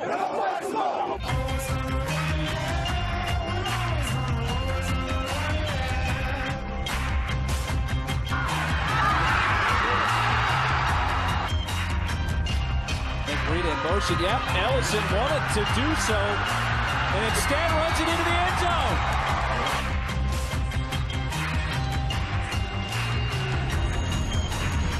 Back here in Statesboro on this Halloween Eve Thursday night, 28-3. Georgia Southern leading Troy with 2:26 left in the third quarter on a pleasant fall evening here. Southern Georgia goes on to move it. Skying at the 25-yard line, John Johnson, complete pass. Dontrell Pruitt is back in there, main and a quarterback. This is the reader. Tell me how wide open is this route right here? Football 101. Coming off the break. Sorry, the gentleman right there in the flat. 33. Get him the ball. You force a second level throw and you miss it. On first down, I always tell you, all offensive coordinators want is a completed pass. Take what they give you on first down, then you can force the ball downfield. Pruitt dropped at the 12-yard line by Deshaunte Gallen. That Ironhead? That is Ironhead. That means that hit's going to hurt. Turn your back to the defense, and Gallenhead, one of the hard hitters, will make you pay. Take a look. He sees him. Good recognition. Ooh. Textbook.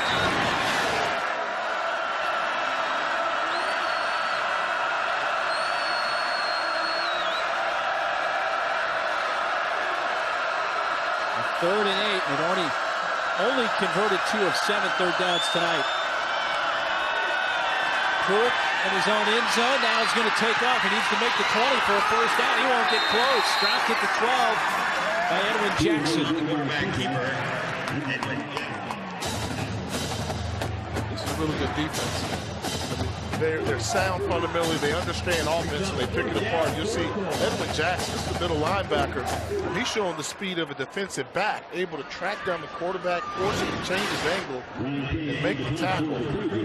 That's good mobility for a 6', 230-pound inside linebacker. Leading tackler for Georgia Southern, Edwin Jackson, who's one of 10 children in his family. That's where the speed came from. Yeah, got to be looking out for yourself when you got 9 other siblings. Punt for Kay. He marked out of bounds right at midfield. 37-yard punt. Well, Georgia Southern in their first full season as an FBS member, but actually began football back in 1924. Then in World War II, stopped the football program, resumed it in 1981. That's when Irk Russell came over from Georgia, reestablished the program. They won in 1985, their first of what is now 6 FCS national championships. 99, Adrian Peterson won the Peyton Award, and they also won a title, their 5th at that point. Willie Fritz now here in his first season. He had a man wide open, Breida, and Ellison underthrew him.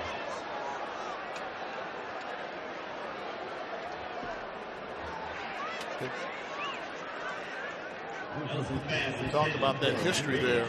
So they're making the transition from a FCS powerhouse to now they're FBS, or Division I, what it was formerly known as, and undefeated conference play. But there's some questions that remain out there, Mark, that I know you studied well. They're obviously they're eligible to win the conference, but being their first full season FBS, technically they're not eligible for a bowl. But there is a caveat to it.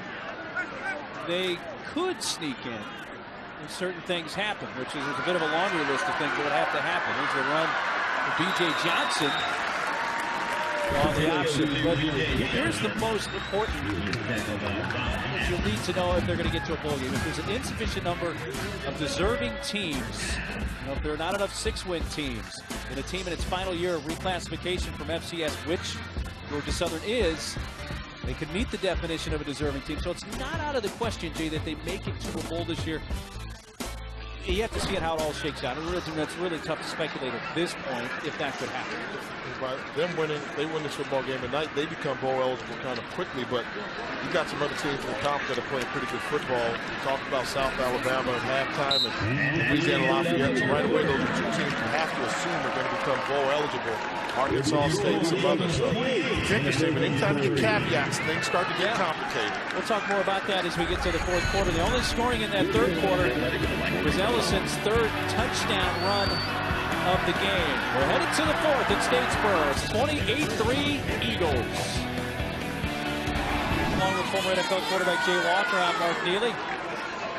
Chatting about the possibility, though it may be an outside one, in this, their transition year, second year, Georgia Southern to make a bowl. We explain it further. There's a 2-year mandatory transition period from FCS to FBS. They're in their second season, so they're eligible to win the conference championship. Those different parameters we just described a few minutes ago would have to happen for them to actually be invited to a bowl this year.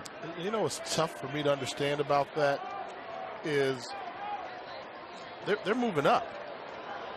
Yeah, I agree with you. Here, I know where you're going to go with that. Here's Ellison with the run inside the 30, 25, 20, cuts back and pulled down at the 9-yard line. Femi Odaibo, a 30-yard run. Current thing. Troy not accounting for the quarterback, for the athleticism of the quarterback. Nothing there, but they just cannot tackle him. Mix up in the backfield, and Ellison just becomes an athlete. 13 rushes, 99 yards for Ellison. Already 3 rushing touchdowns. Nearly out of the fourth one there. Ramsby, he's trying to add a second, and he does. His second rushing touchdown tonight, a 9-yard run. What do we say? I mean, this is the Troy defense that on paper gives up 39 points a game. They're on their way. They give up over 240 yards rushing a game. They're on their way. The teams that give up those type of numbers normally don't tackle well. That's just down by the goal line. That's just an arm tackle. You cannot arm tackle down by the goal line when you must slow down the runner's momentum. Alex Hanks out of the hold of Ryan Nowicki, and the snap from Jake Vanna. Good one, knocked through, and it's 35-3. Early moments here in the fourth quarter, and the Eagles add on. Georgia Southern on top of Troy, our ESPN college football primetime in the Sun Belt tonight. Georgia Southern trying to go to 6-0 in conference play after Ramsby touchdown run has made it 35-3. Youngway Kuhn kicks off for the Eagles. And into the end zone for a touchback. Well, the Sun Belt, their ties to the various bowls, they have 3 tie-ins: the New Orleans Bowl, where they would play a Mountain West opponent, the new Camellia Bowl, which will be in Montgomery, Alabama, and the GoDaddy on January 4th of next year, 2015, in Mobile's against the Mid-American Conference team. So those are the 3 Sun Belt tie-ins. And that's why we talked about, the bowl eligibility. And if this were not the second year, then obviously Georgia Southern would be looking at a tremendous opportunity to make it to a bowl game. The jet sweep, Chandler Worthy turns it upfield for a gain of 2. Tackled by Antonio Glover. But you're about to make a point earlier, Jay, and I can't give you a good answer. If the team is good enough in their first year at a higher level, why would they not be eligible for a bowl? When they're playing up. I mean, It's like, if the big boys are supposed to be that good, well, if a team comes from FCS and moves up to FBS, why are we not allowing them to play? It's the highest level of collegiate football you could play. I understand if you're moving down and you have a team that's full of FBS players trying to win a championship against FCS, but I mean, when you're FCS, you only get 63 scholarships. The FBS programs get over 80. So I think what they're doing is more remarkable. And maybe it's something the NCAA needs to look at. I mean, I just don't understand the premise of it. Maybe there's an answer why. Somebody could tweet us or tell us what it is. I can't come up with it. you should reward those teams.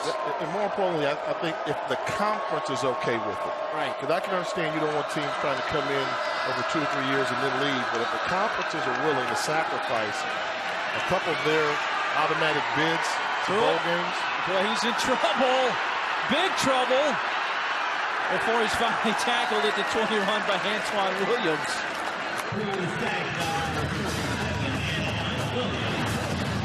After Williams missed that one tackle before for a big loss, they've been on it. But look at the elusiveness. Good ball security, I will say that. Knows where he is, and now you got to find a place to get rid of the ball. Loses 9. So on 4th down, Troy punts. Ryan Kay. Can you imagine the bowl matchup this team would be? I mean, what are the 2 losses they have on the year? To ACC schools, I believe. Lost to North Carolina State by 1 point to begin the season. And 2 weeks later, they lost to Georgia Tech 42-38.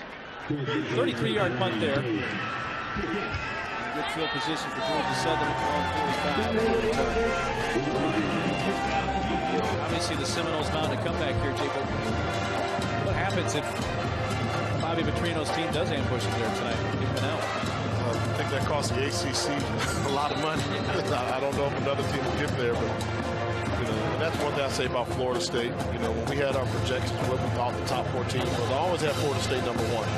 And the reason why, somebody has to prove to me they can beat them. I know where you're going with that. That team hasn't lost a football game in a long time, and Jameis Winston, for all the other antics, he's still undefeated on the football field.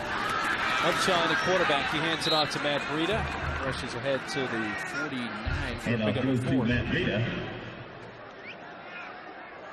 I can understand that mentality. If you're the champ until somebody beats you, you're technically still the champ. Because there are teams all over the country that play to the level of their competition. And sometimes Florida State's guilty of that, but the key is, are you still in a position to win every game on your schedule, and they win the games on their schedule?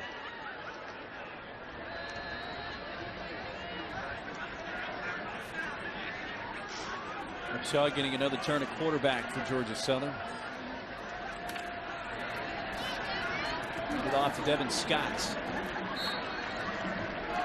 I know Kevin Ellison is the starter, and he really runs this system well.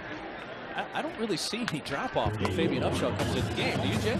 Not at all. It goes back to the point you mentioned earlier. If you're going to have a team that exposes the quarterback to get hit, then you better have another quarterback. And I think that's why this team is so solid. 2 quarterbacks, and they've adjusted. Keep in mind, each of these kids are sophomores, so they were recruited to run the option from underneath the center. But they're doing such a good job in picking up the offense and great coaching by the staff. Breida pushes straight ahead to the 40. Defended there by Daniel Warren. Gain of 5. One thing that Troy's done, they were not going to let Matt Breida beat them. And they forced everybody else to get involved, particularly the quarterback run. It's been a tough night running the football for Breida. But the other parts have picked it up. And I say tough night, and he's got 16 carries for 72 yards. Most running backs in the country, they'll live with that. Yes. But they've done a decent job of containing him, and the supporting cast has picked it up. L.A. Ramsby spun around but stayed on his feet to the 38. Tackled by Anthony Williams. We saw Larry Blakeney there a few moments ago, the head coach for Troy. I know the Troy fans out there tonight, Jay, are saying, okay, frankly, I'm tired of hearing how great Georgia Southern is right now. But they are a really good football team. But that was Troy for 5, 6, 7 years in the Sun Belt Conference. He's retiring at the end of this season. This was the marquee program in the Sun Belt for a lot of years. It can be again. I had an opportunity to speak with the athletic director of Troy about the search, John Hartwell. And their plan is they want to have a replacement in place by early December. And they've gotten some interesting phone calls from around the country. And so people know who Troy is, and I think the people that know about Troy, they know about Troy because of the success that Blakeney has had. So right. I think the atmosphere down in Alabama, they owe a lot of thanks to him, and they're so thankful to him. And the field is named for him. He's one of 2 coaches to ever coach on a field that's named for him. And But the replacement, where do you go forward from here? Very tough to fill in those shoes of a legend. And keep in mind, be careful what you wish for, because you just may get it. And also, Sun Belt Conference has gotten a lot more competitive over the past year. Ransby. And 4th and 1, converts, keep the drive going. Well, no question, this is Larry Blakeney's baby. He's going to hand it off to someone at the end of the season. Probably not with the record or the talent level that he would like to hand it off, but you can't deny the success that he's had. There, right now in the NFL, there are 11 former Troy Trojans in the NFL. I don't think, if you ask the average person on the street, how many Troy players are right now active in the NFL? Yeah. 11, that's impressive. Marcus Ware. Yeah. Troy. Upshaw. Lowered his shoulder there at the 25-yard line on Julius McCall and Rod Adams trying to bring it down. This season, I think the problem has been the lack of offense for Troy. The athleticism on the quarterback getting to the outside. The pursuit angles haven't been there. It's just been tough. And the thing about it, they can coach defense because they've had dominating defenses before, but so often you get caught up in coaches. You got to have a great coach here. Any good coach in America will tell you 9 times out of 10, the coach that has the best horses wins the race. Oh, yeah. And you got to get some recruiting things together, so it's going to take a complete effort. But I will tell you, in this conference, very difficult just to out-scheme somebody. So they only have 80 total yards of offense right now in this game, and averaging 19 points per game coming in. Last year averaged 34 points a game. Evan Scott carry for the Eagles. We saw Troy last year a couple times. Yep. And they had a game last season against Georgia State. They ran 102 plays in that game. 8th most last year among FBS teams.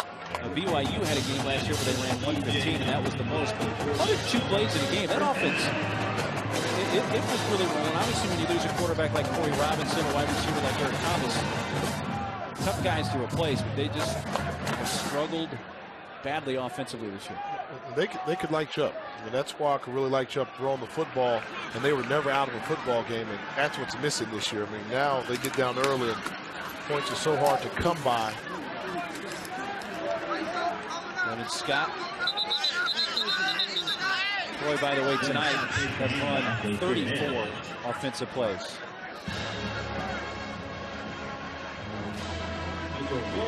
Georgia Southern just crossed 400 yards of total offense in this football game. What a difference the season makes for Troy.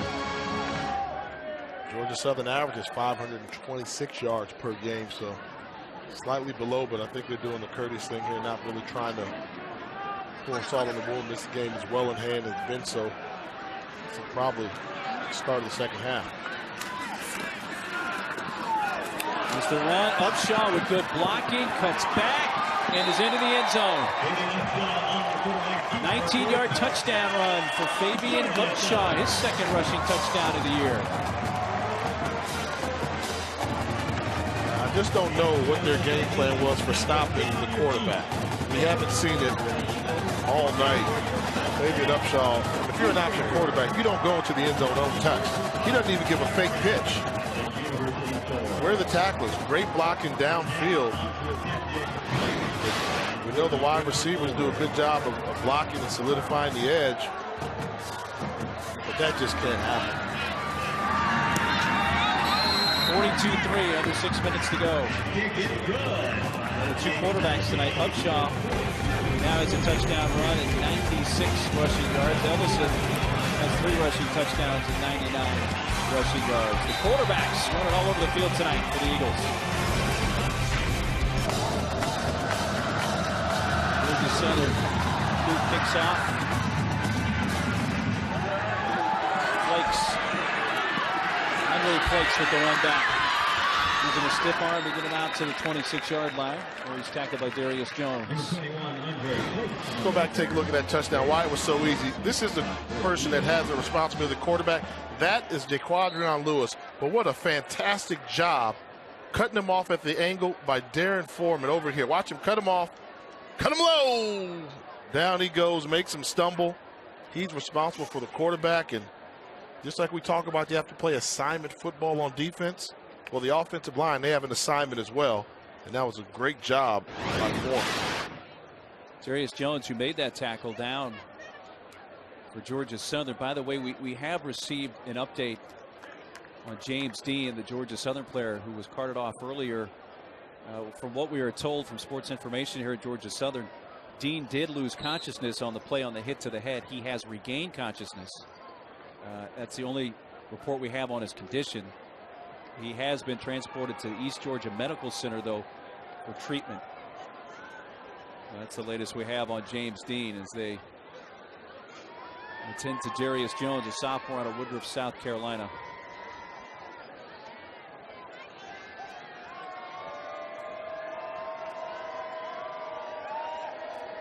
.547 left to go in the fourth quarter. That's the one, but I don't think everybody's really concerned about the ACC Coastal right now. No, the other side. The other side that's got that Florida State Seminole team on there. Darius Jones walking off the field. And this is why you like that type of center technology. I mean, he could be worried about a hip or an ankle or a shoulder, and they've got a pager that's going to go off at anything regarding the head trauma. And I think that's just really smart. Pruitt hands it off to Khari Franklin, and he's out the far side all the way to midfield. 24-yard gain. And I'll go to number 15, Khari Franklin. Well, Franklin with the run. That is the longest play from scrimmage tonight for Troy.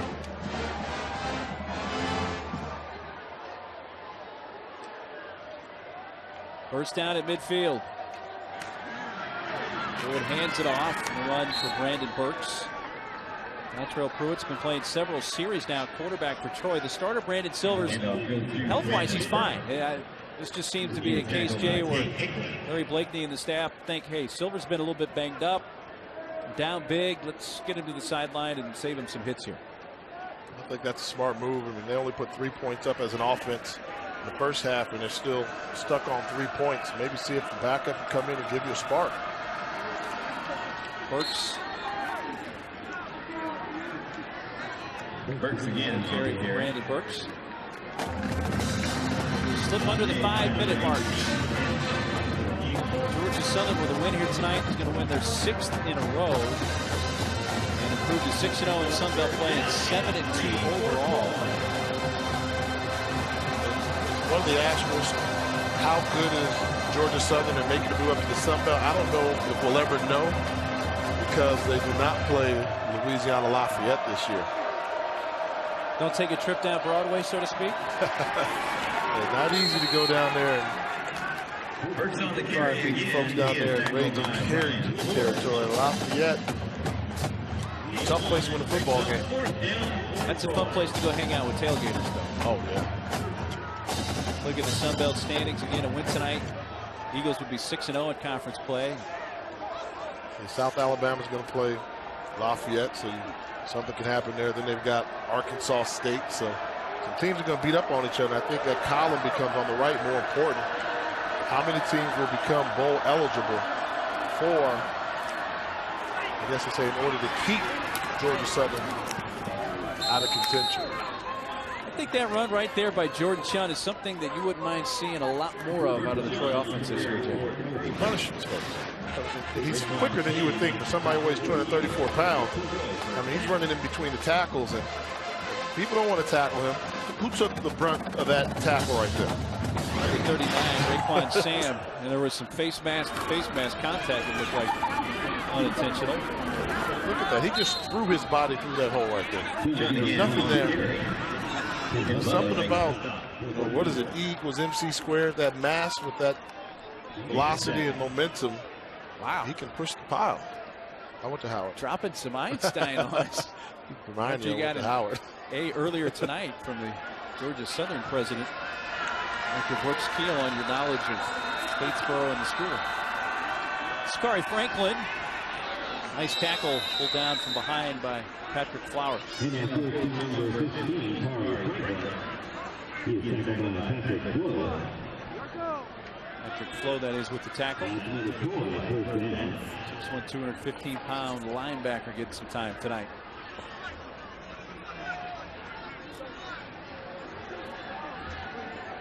First down for the Trojans here, trying to stick it in the end zone for the first time tonight.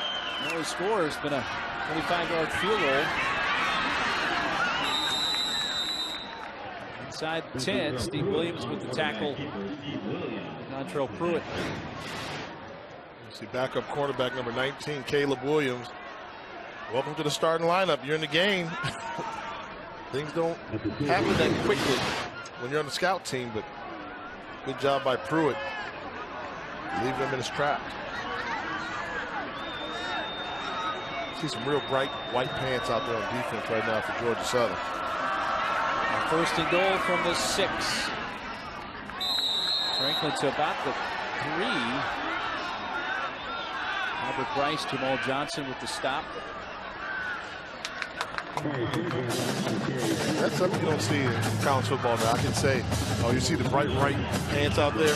Because, you know, they have a grass field here. So yep, if you're playing, you know, the people that have been playing have the grass stains get sold. But you come in there with the bright white pants, you haven't been playing that much. So that's how you know the backups are in the game. Franklin again off left tackle. And he's in. Touchdown. Second rushing touchdown of the year for the senior Khari Franklin. And Troy finds the end zone for the first time tonight.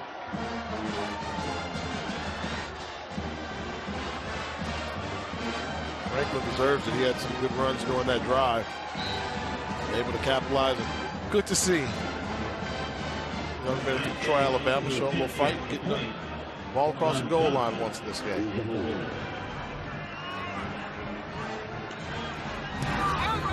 Ryan Kay's extra point gets him into double digits. It's 42-10, though a flag does come out. Minute 18 to play. Personal foul. A rough kicker. 10-play drive for Troy. Went 74 yards. All 74 yards came off the ground. Dose of their own medicine. Yeah. Personal foul. Roughing the kicker. Defense.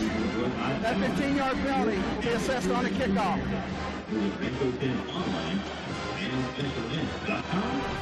Khari Franklin with the touchdown. Get Troy into the end zone for the first time tonight. That will be selected. Solomon. It's going to go out of bounds. So that defeated the purpose. They had the added 15 yards from the personal foul, so he's kicking off from midfield. Well, just beyond the end zone there, you see that that's an AstroTurf, artificial turf field that I'm sure during the week they kind of use it just to run a few things, hang out. But during games, parents can let kids go down there, run around. In fact, if Jay were not obligated to finish this game in the booth, he'd probably be down there right now throwing passes. But there used to be a berm there, a grass berm. They wanted an area where kids could continue to play during games, so they leveled it out. Put the little small artificial turf field there. And they've been active. I mean, they've been active all game. That's the least amount of activity all night. Yeah, it was crowded earlier. What a good idea. Bring your kids to the game, let them run around, get tired. Oh, yeah. Parents love it. That just goes to how big the family atmosphere, the whole city of Statesboro. I mean, their practice field was, talk about having blood, sweat, and tears in the practice field. I mean, the city, the people that lived in the city watered their practice field. They put drainage in there. They cleared it out. A number of people that walk around here that literally invested sweat, equity into this program. Izzy Ute now in as the quarterback, and Dennis Pritchard in at running back gets a carry, and he's ahead to the 30-yard line with just over a minute to go. And I will tell you, it was quite a pleasure when Tracy Ham invited me to come over and talk to the young quarterbacks. And Tracy Ham is a hero of mine. You heard about everything he accomplished, and being one of the top passers. And Canadian Football League and also one of the best winners in college football. He's a member of the College Football Hall of Fame. And they've got great mentor programs here that go along, and I think they're doing a great job. And the athletic director, Tom Kleinlin, we had a long discussion. He said it was important for them to bring Tracy back. Because Tracy was a successful businessman in Atlanta, but for people in my generation, Tracy Ham is Georgia Southern football. Dennis Pritchard. All the way to the 38-yard line of Troy. A 31-yard run.